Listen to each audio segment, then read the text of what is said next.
But that doesn't prove morality is relative. It actually proves the opposite. Because there would be no moral dilemma unless life was valuable. So I am a writing major, and I've been taking a class. You're what major? Writing. Writing, okay. Yeah. So I've been taking a class called Writing and Rhetoric. And I've been learning about just writing through history, rhetoric through history. And one of the I'll keep this brief, but one of the concepts I learned from one of the rhetoricians we studied was the idea of two groups of people doing completely different things for the same reason, whether it be morally, or any other reason. So for example, two groups of people honoring the dead in two completely different ways. One person burying them, one person cremating them. And then there were even people historically who ate the bodies as a way of returning the knowledge that the person had gained throughout life back to the people, and then to not waste anything. And all three, in all the ways, were seen as a way of honoring the dead. And the idea was that if these groups of people were doing the exact same, doing completely different things for the exact same reason, how can you ethically say that any one person is wrong? How can you say that there is one truth if all of them are true to them? So I wanted to hear your opinion on that.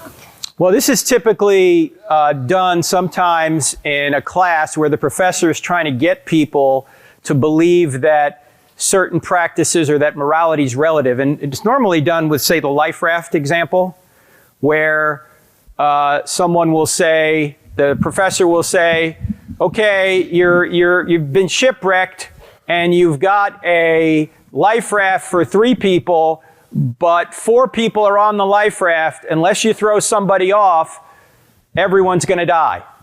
So what do you do? Okay, break up in groups and discuss.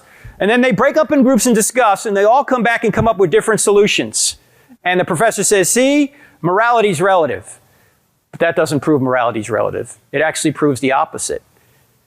Because there would be no moral dilemma unless life was valuable, right? If life wasn't valuable, you'd say, who cares? Throw everybody off. There's no dilemma here. The very reason there's a dilemma and you can't figure out the right thing to do is because you know how valuable life is. And so just because there are some hard problems in morality, that doesn't mean there aren't easy problems in morality, right? Torturing babies for fun is not a hard problem. We don't do it. Murdering innocent people is not a hard problem. We don't do it. A scenario you gave might be a hard problem. We can't figure out necessarily what the right thing to do is. But just because we can't figure out what the right thing to do is doesn't mean there isn't a right thing to do. In this scenario, the idea behind it was that each answer was the right answer. According to what standard, though? By each culture's standard. Well, because when asked whether they would give up anything if...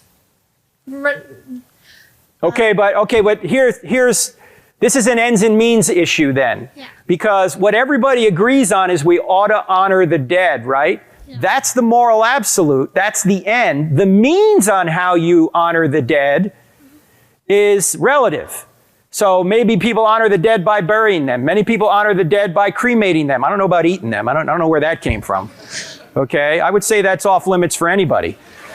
But that would take too long to explain. Yeah, but do you see the moral absolute here, though, Carly? The moral absolute is that you ought to honor the dead, right? We have this in greetings, right? Yeah. Some people greet with a hug, some with a handshake, some, as the scripture says, with a holy kiss.